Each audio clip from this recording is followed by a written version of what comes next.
Hello student, welcome back my YouTube channel Malik lecture. बच्चों, आज का जो हमारा टॉपिक है आवेश उत्पन्न करने की विधियां। कौन सा टॉपिक है? आवेश उत्पन्न करने की विधियां, method of charge producing charge. Method producing charge. Charge उत्पन्न करने की कितनी विधियां होती हैं? तो ये आप देखिए कितने तरीके के होते हैं? 3 तरीके के होते हैं। नंबर 1, घर्षण। घर्षण मतलब जो आपको स्टार्टिंग में पढ़ाया जाता है, जो थेल्स वैज्ञानिक था उसने रबिंग मेथड से क्या किया था? चार्ज को उत्पन्न कर दिया था।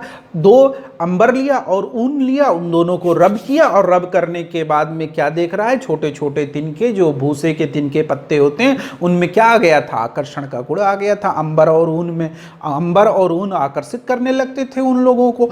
अब वो छोटे छोटे तिनके और टुकड़े को, अब क्या हुआ कि उसके बाद और रिसर्चेज हुई। तो घर्षण विधि से पहला जो बेसिक है, जहाँ से आवेश उत्पन्न होना जानकारी प्राप्त हुआ, वो घर्षण विधि था। इसको बोलते हैं रबिंग। रबिंग मेथड में हम इसको उत्पन्न करते हैं, रबिंग मेथड से आवेश। दूसरा रबिंग मेथड मैं आपको पढ़ा चुका हूँ, घर्षण विधि। घर्षण विधि जैसे अंबर लिया, ऊन लिया, प्लास्टिक है ये, बाकी चाहे आप ऐसे पेन को ऐसे ऐसे रब करिए ड्राई हेयर में और ड्राई सूखे बाल में ऐसे रगड़िए, उसके बाद छोटे छोटे कागज़ के टुकड़े लीजिए, उस पर करिए। ये जो प्रोसेस होता है इसी को घर्षण कहा जाता है, घर्षण। उसके बाद दूसरा होता है चालन। चालन की विधि क्या होती है? जिसको हम कहते हैं इंग्लिश में कंडक्शन। चालन की विधि क्या होती है? और तीसरा जो होता है प्रेरण होता है। तीसरा जो होता है प्रेरण, जिसको हम कहते हैं इंडक्शन की विधि। क्या कहते हैं बच्चों? इंडक्शन की विधि। क्या कहते हैं बच्चों? इंडक्शन। क्या कहते हैं? कितने तरीके से आवेश उत्पन्न करने की विधियां हैं? Method of charge producing. Charge producing का कितना तरीका है? एक घर्षण है, चालन है, प्रेरण, रबिंग, कंडक्शन, इंडक्शन। तो घर्षण विधि आप जानते हैं कि इस तरीके से किया। चालन का जो प्रोसेस होता है, चालन की विधि जो होती है बच्चों, देखो चालन में जैसे आपका एल्युमिनियम का वायर है या कॉपर वायर है। सपोज कर लीजिए ये आपका कॉपर वायर है। कौन सा वायर है? कॉपर वायर है। इसमें आप चार्ज प्रोड्यूस कर दिए। सपोज कर लीजिए इसमें किसी कहीं से आप चार्ज प्रोड्यूस किए हैं, इसमें चार्ज है, ठीक है। अब अगर दूसरा वायर इसी में हम टच कर दें, कॉपर वायर जिसमें इलेक्ट्रॉन्स, फ्री इलेक्ट्रॉन, मेटल वगैरह हो, जिसको हम कहते हैं चालक पदार्थ।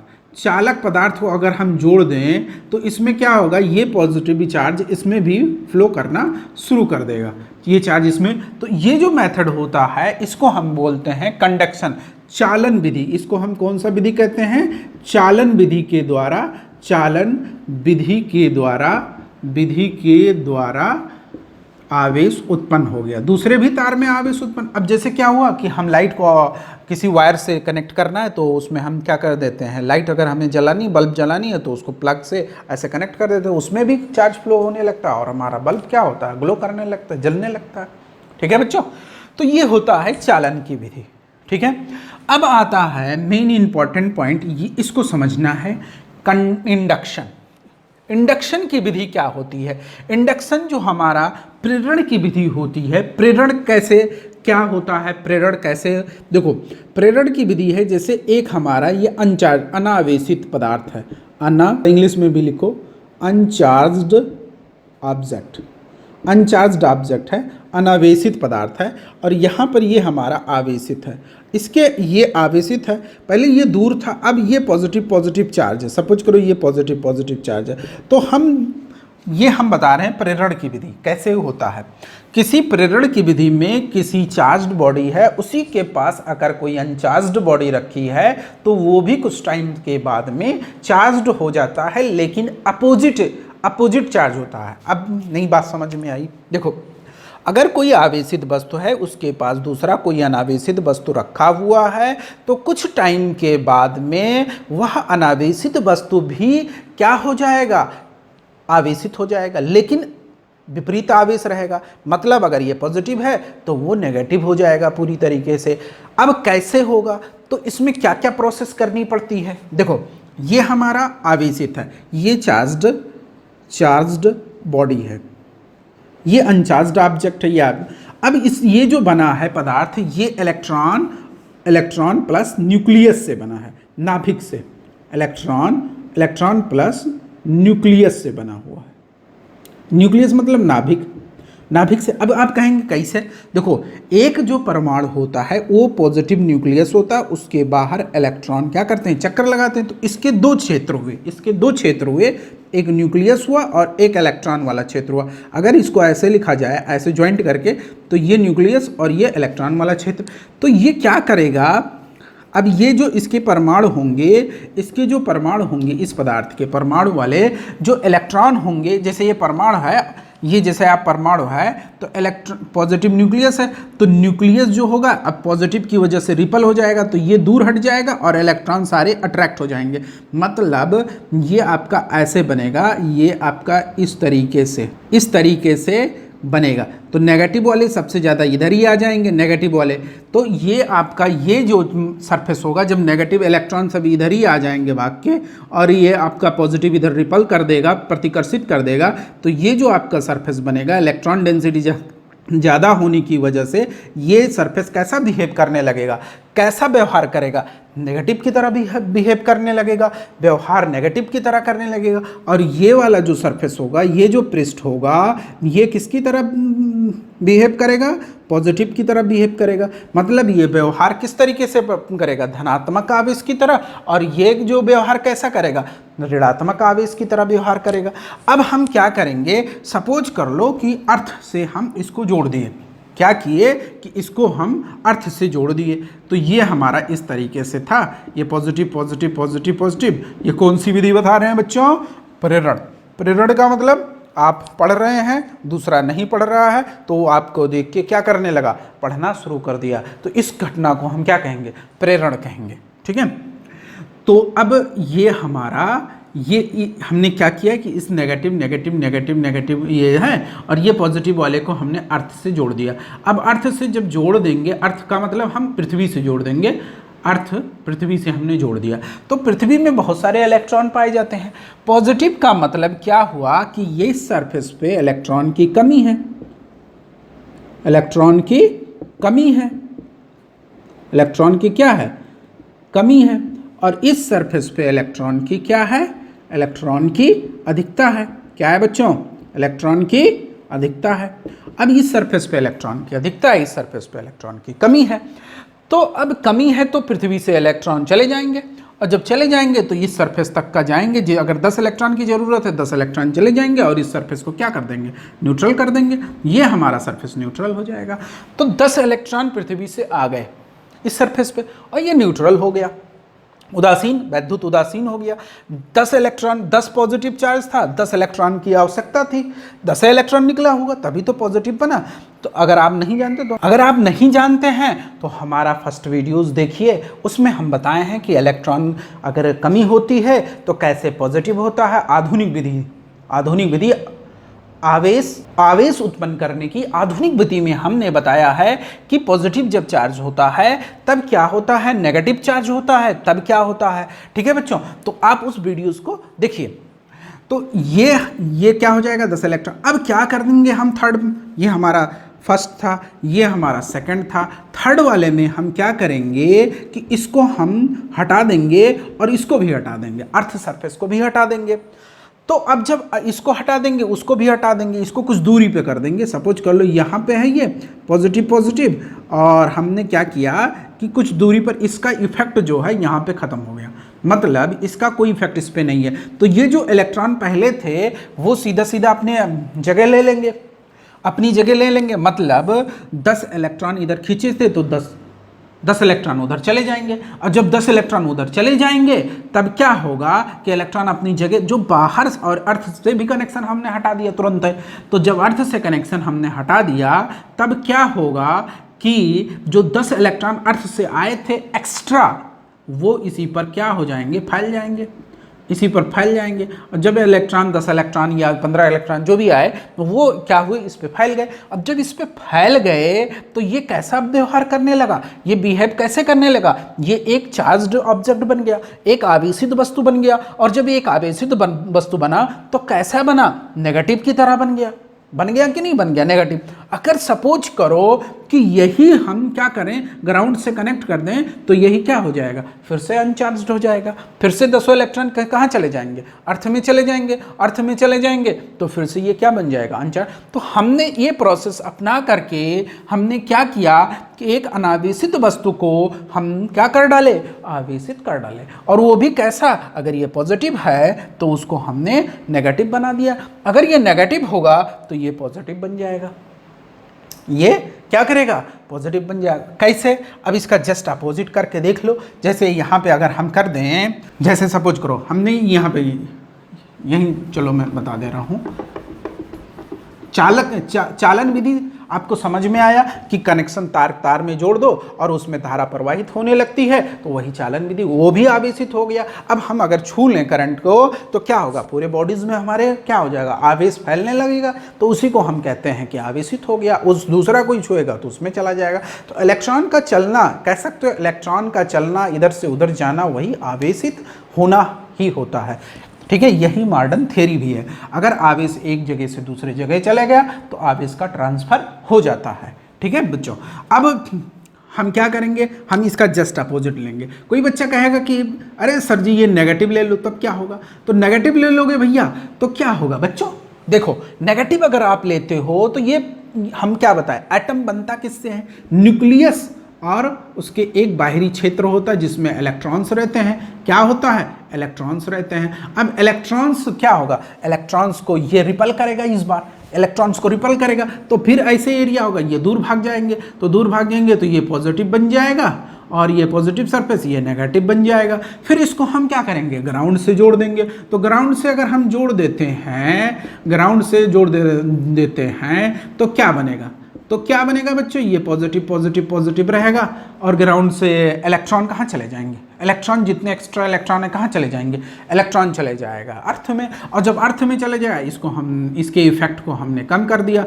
अब ये क्या होगा कि जब इसके इफेक्ट को हम कम कर देंगे तो ये फिर से जो इसमें इलेक्ट्रॉन अब एडजस्ट होंगे, फिर से अपने अपने घरों में जाएंगे। अब जब फिर से अपने अपने घरों में जाएंगे ये लोग तो इलेक्ट्रॉन कम रहेगा, और जब इलेक्ट्रॉन कम रहेगा, क्योंकि 10 इलेक्ट्रॉन तो बाहर चला गया, तो ये कैसा बन जाएगा, पॉजिटिव बन जाएगा। तो हमने क्या बताया, प्रेरण एक ऐसी विधि होती है जो एक आवेशित वस्तु दूसरे वस्तु को एक आवेशित वस्तु दूसरे अनावेशित वस्तु को भी आवेशित कर देता है, लेकिन विपरीत आवेश होता। यही घर्षण, चालन और प्रेरण की विधि है।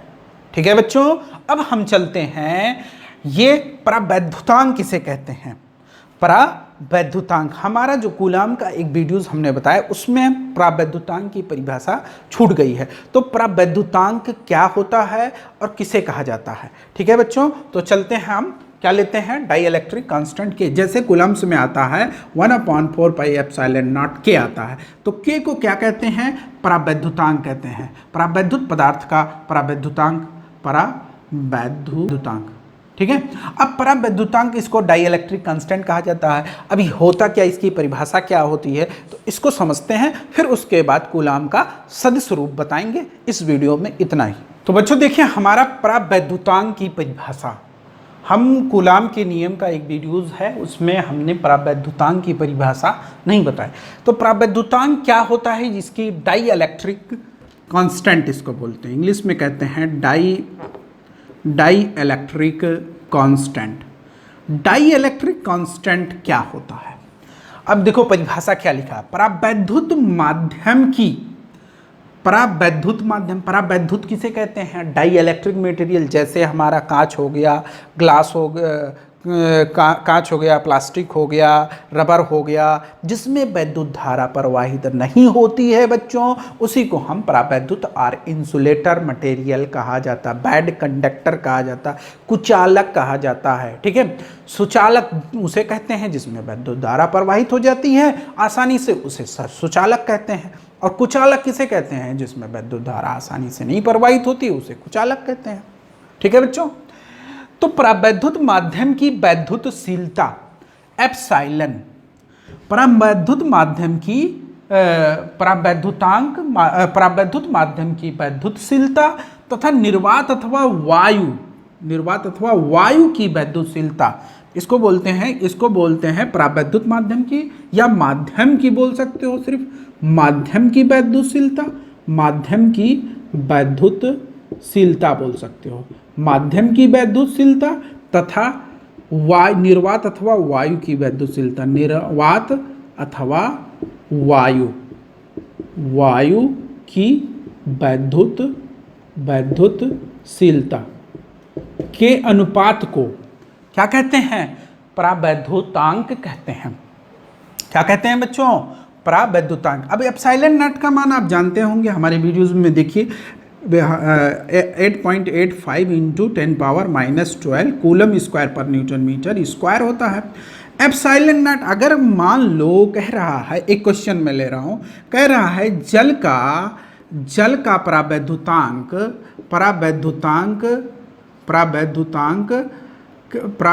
कितना है? के का मान कितना है? 80 दे दिया है।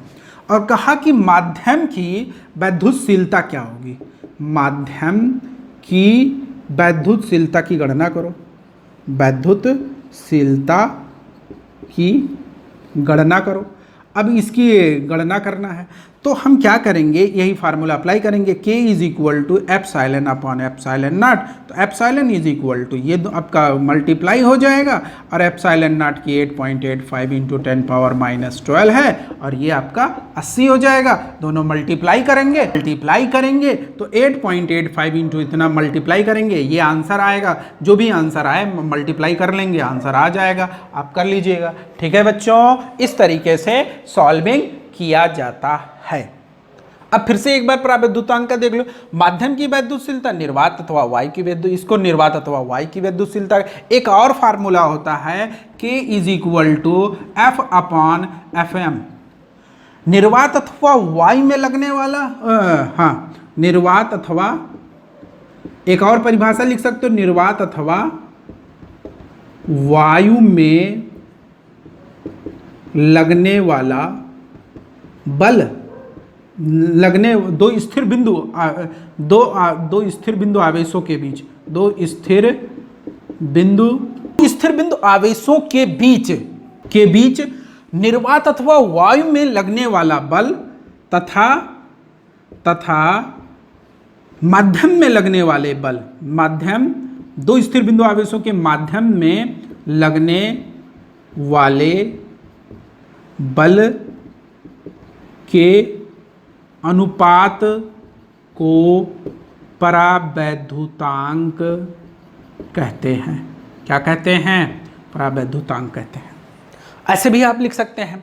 तो स्थिर बिंदु आवेशों के बीच निर्वात अथवा वायु में लगने वाले बल तथा माध्यम में लगने वाले बल के अनुपात को प्रावैद्युतांक कहते हैं। एक पर एक आपका ये हो गया, F K is equal to F upon FM हो गया। अब अगर आपका प्रावैद्युतांक निकालना है, अगर यह क्वेश्चन देख लो, अगर आपका कह दिया क्वेश्चन इस तरीके से दे दिया, क्वेश्चन नंबर 2, एक इस पे देखो, अगर दो स्थिर बिंदु आवेशों के बीच लगने वाला बल 8 न्यूटन है और प्रावैद्युतांक दे दिया आपका, जल में प्रावैद्युतांक आपका दे दिया, ये वायु का है, एयर लिख लो, एयर में 8 न्यूटन लग रहा है और जल का मान दे दिया है, तो कह रहा है माध्यम में कितना बल आएगा। तो माध्यम में बल निकालने के लिए आप क्या करेंगे? इसको इधर भेजेंगे तो F अपॉन FM कर लेंगे, F अपॉन K कर लेंगे, FA अपॉन K कर लेंगे, तो FA की वैल्यू 8 अपॉन 80 कर लेंगे, तो 8 दाहियम 80 हो जाएगा, और वो तो कितना आएगा? 0.1 न्यूटन का फोर्स लगेगा। माध्यम में अगर हम जल रख, दो स्थिर बिंदु आवेशों के बीच में अगर हम जल रख देते हैं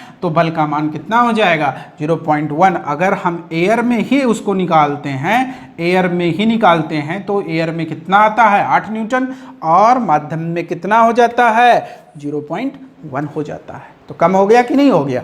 तो ये था हमारा प्रावैद्युतांक। दो टाइप के होते हैं, दो टाइप से हमने समझा दिया। इसके बाद में हम कूलाम का सदिश स्वरूप क्या होता है इसका बताएंगे। फिर उसके बाद में कूलाम के नियम से न्यूटन का तृतीय नियम कैसे प्रूव करेंगे, ये भी आता है क्वेश्चन कभी कभी। न्यूटन का तृतीय नियम क्या होता है? न्यूटन का एक्शन टू रिएक्शन, आप फोर्स लगाएंगे तो उधर से वो भी फोर्स अप्लाई करेगा। ठीक है, इसको प्रूफ करना रहता है कि अगर ये बॉडी और ये बॉडी है, ये बॉडी इस पे फोर्स अप्लाई कर रही है, तो F इसको 1 मान लो, इसको 2, तो F12 अप्लाई किया और ये इधर अप्लाई करेगा F21, तो ये F12 is equal to minus F21। ये प्रूफ करना होता है न्यूटन का तृतीय नियम। तो कूलाम के नियम से न्यूटन का तृतीय नियम कभी कभी पूछ लेता है। ठीक है बच्चों, तो इसको नोट कर लो, फिर हम चलते हैं। तो बच्चों हमारा जो ये है नेक्स्ट, ये कूलाम के नियम का सदिश स्वरूप है। कूलाम के नियम का सदिश स्वरूप मतलब कूलम्स लॉ, इसको इंग्लिश में कहते हैं Coulomb's law in vector form. किसके फॉर्म में? Vector form. Coulomb's law in vector form. तो कूलम्स लॉ वेक्टर फॉर्म में हम क्या मानेंगे? माना दो स्थिर बिंदु आवेश हैं, माना दो स्थिर बिंदु आवेश हैं, बिंदु आवेश Q1 व Q2 r दूरी पर स्थित, r दूरी पर निर्वात अथवा वायु में स्थित है। अब निर्वात में क्यों ले लिए? क्योंकि k का मान जो प्रावैद्युतांक होता है, k का मान 1 होता है। ठीक है बच्चों, अब हमने क्या किया कि दो स्थिर बिंदु आवेश ले लिया, Q1 ले लिया और Q2 ले लिया, इसके बीच की दूरी r ले लिया। अब यहाँ हम दोनों को मान रहे हैं, माना Q1 और Q2 ग्रेटर देन 0 है, तो क्या लगेगा? प्रतिकर्षण होगा। क्या होगा बच्चों? प्रतिकर्षण होगा। और Q1 और Q2 लेस देन 0 है तो आकर्षण। अब समझ में ये बात नहीं आई होगी, आकर्षण प्रतिकर्षण सर जी क्या बता रहे हैं आप? देखो, अगर मान लो कि अगर आपका ये पॉजिटिव है, ये पॉजिटिव है, तो पॉजिटिव का आप गुणा करेंगे तो ये आपका क्या आएगा? पॉजिटिव। तो 0 से बड़ा, तो 0 से अगर दोनों को आप मल्टीप्लाई करेंगे, जो 0 से बड़ा मतलब आपका प्रतिकर्षण होगा पॉजिटिव में। अगर आपका नेगेटिव है तब भी 0 से नेगेटिव पॉजिटिव, तो तब भी क्या आएगा? तब भी आपका आएगा 0 से बड़ा, तब भी आपका प्रतिकर्षण होगा, रिपल्सन होगा। और अगर Q1 Q2 पॉजिटिव नेगेटिव है, नेगेटिव पॉजिटिव है, तो लेस देन 0, नेगेटिव आएगा तो लेस देन 0, तो क्या आएगा? आकर्षण आएगा। तो अट्रैक्शन होगा। क्या होगा बच्चों? अट्रैक्शन होगा। इसमें क्या होगा? रिपल्सन होगा। ठीक है, ये बात समझ में आई इतनी। अब वेक्टर के फॉर्म में लिखना है तो वेक्टर तन थोड़ा बहुत समझना पड़ेगा। जैसे कोई वेक्टर होता है तो उसमें क्या क्या होता है? परिमाण होता है और उसके साथ साथ दिशा होता है। तो ये इसको कहते हैं परिमाण, और ये आपका दिशा होता है। इसको कैप पढ़ते हैं, ए कैप। इसको ऐसे भी लिख सकते हैं, ए कैप। ए परिमाण मैग्नीट्यूड बताता है और ये दिशा बताता है। अब ये r, इसके बीच की दूरी कितनी है? r है।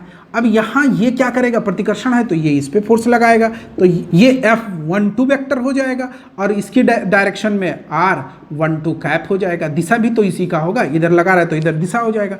अब ये इस पे लगाएगा फोर्स तो इसकी दिशा हो जाएगी R21 इसका हो गया, इसका दिशा हो गया, 21 का दिशा हो गया, ये इसका दिशा हो गया, ये इसका दिशा हो गया। ठीक है बच्चों, और इसका जो मैग्नीट्यूड होगा R12 या R21, जो मैग्नीट्यूड परिमाण जो होगा वो R के बराबर होगा। और अगर हम वेक्टर के फॉर्म में लिखें तो R12 vector is equal to R12 into R12 cap लिख सकते हैं। R12 कैप अगर निकालना हो आपको तो क्या लिख सकते हैं? R12 वेक्टर अपान R12 लिख सकते हैं, और R12 वेक्टर अपान R12 की जगह पे क्या लिख सकते हैं? R लिख सकते हैं। इसी प्रकार दूसरा वाला भी निकाल लीजिए, R21 vector is equal to R21 into R21 cap लिख सकते हैं। और कैप अगर निकालते हैं तो आप लिख सकते हैं R21 वेक्टर अपान R21, और ये R21 वेक्टर अपान R लिख सकते हैं। तो इसको मान लीजिए समीकरण 1 और इसको मान लीजिए समीकरण 2। अब बल लगा रहा है कौन? F12 कूलाम के अनुसार क्या होगा? कूलाम के अनुसार बल लगाएगा, कूलाम के अनुसार क्या हो जाएगा? कूलाम के अनुसार हो जाएगा F12 vector is equal to 1/4 pi epsilon naught Q1 Q2 upon R square हो जाएगा। R12 कैप होगा वेक्टर, क्योंकि देखो एक वेक्टर में परिमाण ये हो गया, इस पर कोई कैप नहीं लगा है तो ये परिमाण हो गया, और ये क्या हो गया? दिशा हो गया। तो ये अब इसको कैप है, कैप के फॉर्म में है तो ये वेक्टर सदिश रूप में हो गया। और आगे अगर इसको लिखना चाहते हैं तो ऐसे आप लिख सकते हैं 1/4 pi epsilon naught Q1 Q2 upon R square. समीकरण है ये R12 की जगह पे लिख सकते हैं R12 वेक्टर अपान R, और R आपका ये बन जाएगा, आपका बन जाएगा, क्या बन जाएगा बच्चों, क्या बनेगा जल्दी बताओ, R³ बन जाएगा, R स्क्वायर R³ बन जाएगा। ये आपका समीकरण 3 कर लो। ठीक है बच्चों, समझ में आ रहा है, समझ में आ रहा है। कभी कभी क्या होता है, पूछ लेता है कूलाम के नियम से न्यूटन का तृतीय नियम, न्यूटन का तृतीय नियम एक्शन टू रिएक्शन होता है, मतलब हमें प्रूफ करना रहता है F12 माइनस F21 वेक्टर, ये प्रूफ करना होता है, इसी को कहते हैं न्यूटन का तृतीय नियम, तृतीय नियम कहते हैं। तो कभी कभी पूछ लेता है कूलाम के नियम से न्यूटन का तृतीय नियम सिद्ध करिए, तो आप ये इतना तो आप करते जाएंगे। फिर उसके बाद में क्या करेंगे, दूसरा इसी प्रकार दूसरे वाले को इसी प्रकार कर लीजिए। F21 vector is equal to 1/4 pi epsilon naught Q1 Q2 by R cube, direct लिख लो, 21 वेक्टर लिख लो, ये लिखने की ज़रूरत नहीं है, या लिख सकते हैं हम, कोई बात नहीं है। अब हम क्या करेंगे कि 1/2 इसमें एक और R12 vector is equal to होता है माइनस R21 वेक्टर, क्योंकि ये दोनों बराबर हैं लेकिन विपरीत दिशा में है, दोनों के परिमाण बराबर होते हैं, एक इधर होता है एक इधर होता है डायरेक्शन में। ठीक है बच्चों, तो इसकी जगह पे हम लिख सकते हैं, या इसकी जगह पे हम लिख सकते हैं इतना, तो समीकरण या 2 ही ले 4 ले लो। 21 वेक्टर इज इक्वल टू हम लगा देंगे minus 1/4 pi epsilon naught Q1 Q2 by R cube, और 21 अगर लिखेंगे तो ये माइनस हो जाएगा। ठीक है बच्चों, तो ये आपका माइनस हो जाएगा 1/2 वेक्टर, और ये आपका माइनस, इस माइनस को हटा करके हम इधर कर दें। ठीक है, ये भी हो जाएगा।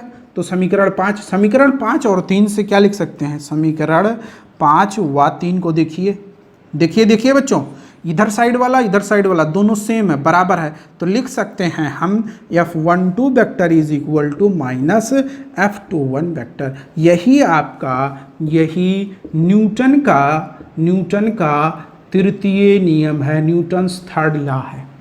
ठीक है बच्चों, समझ में आया, इसको नोट कर लो, जो नहीं समझ में आया उसको बताइएगा कमेंट में। ठीक है, नेक्स्ट वीडियो हमारा रहेगा वैद्युत क्षेत्र, वैद्युत धाराएं, वैद्युत बल रेखाएं होंगी। ठीक है बच्चों, इससे रिलेटेड वैद्युत क्षेत्र की तीव्रता होगी, इससे रिलेटेड जो क्वेश्चंस बनेंगे वो सब समझाएंगे। अध्यारोपण का सिद्धांत क्या होता है, बल। ठीक है, अब बच्चों लाइक करो, शेयर करो, सब्सक्राइब करो।